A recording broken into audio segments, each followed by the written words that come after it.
बच्चों, आज हम आपकी कक्षा 5 की हिंदी की पाठ्यपुस्तक कलरव के पाठ 5 लाल बहादुर शास्त्री इस पर परिचर्चा करेंगे। देखिए, आप ये देख रहे हैं चित्र किसका है? जानते हैं ना आप सभी, हर साल 2 अक्टूबर को हम गांधी जयंती के साथ साथ गांधी जी के जन्मदिन के साथ साथ इनका भी जन्मदिन मनाते हैं।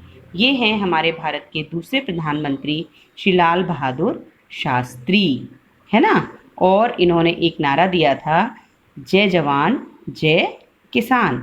ठीक है, इनका जन्म भी 2 अक्टूबर 1904 को मुगल सराय के एक साधारण परिवार में हुआ था। ठीक है, स्वतंत्र भारत में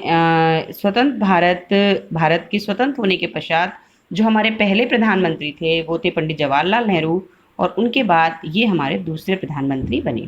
इस पाठ में इनके जीवन से संबंधित कुछ प्रेरक प्रसंगों को शामिल किया गया है जो कि हमें इनके व्यक्तित्व और अपने देश की ऐसे महान विभूतियों के व्यक्तित्व के बारे में परिचित कराते हैं। जैसे पहला प्रसंग है कि एक बार इनको ट्रेन से रेलगाड़ी से कहीं जा रहे थे, तो कद छोटा होने के कारण प्लेटफॉर्म पर उतरते समय इन्हें कठिनाई का सामना हुआ। तो कुछ औरतें उन पर हंसकर कहने लगीं, अब महसूस हो रहा होगा कि कैसे महिलाओं को प्लेटफॉर्म पर उतरते समय कठिनाई का सामना करना पड़ता है। तब शास्त्री जी ने स्टेशन मास्टर को बुलाया और उनसे कहा कि क्या वो फावड़े का इंतजाम कर सकते हैं, और वो फावड़ा लेके आया तुरंत, और उन्होंने उस फावड़े को लेकर प्लेटफॉर्म की दूसरी ओर ज़मीन खोदनी शुरू कर दी और मिट्टी प्लेटफॉर्म पर डालने लगे। उन्हें ऐसा करते देख के कुछ और लोग भी उनके साथ डालने लगे। सभी को तब सुखद अचरज हुआ जब 3 घंटे के अंदर नीचा प्लेटफॉर्म मानक स्तर तक ऊंचा बन गया। तो उन्होंने खुद किया वो काम। दूसरा जो प्रसंग है वो एक बार रेल मंत्री बनने के बाद वो जा रहे थे कार से, कार एक फाटक पर जाकर रुकी, वो बंद हो गया था। उनका एक अधिकारी वहाँ गया और उसने कहा कि गाड़ी में ऐसे ऐसे रेल मंत्री बैठे हैं और आप ये फाटक खोल दो, निकल जाए तो बंद कर देना। उसने कहा कि मैं अपनी ड्यूटी कर रहा हूँ और ये गाड़ी गुजर जाएगी तभी ये फाटक खुलेगा। स्टाफ के अफसर जो लौट कर आए उन्होंने फिर कहा कि ये तो आदमी बड़ा जिद्दी है, इसके खिलाफ सख्त कार्रवाई होना चाहिए। लेकिन दूसरे दिन उस लाइनमैन की तरक्की कर दी गई। इससे क्या है, वो व्यक्ति जो है बिल्कुल कर्तव्यनिष्ठ था, वो अपने काम के प्रति एकदम ईमानदार था, इसलिए उसको सजा नहीं इनाम दिया गया। तीसरा है, जब वो प्रधानमंत्री थे तो एक बार ड्राइवर उनका निश्चित समय पर नहीं आया। दूसरे दिन जब पता किया तो मालूम पड़ी कि जो ड्राइवर का बेटा था बहुत बीमार था, उनकी शिकायत की गई ड्राइवर की।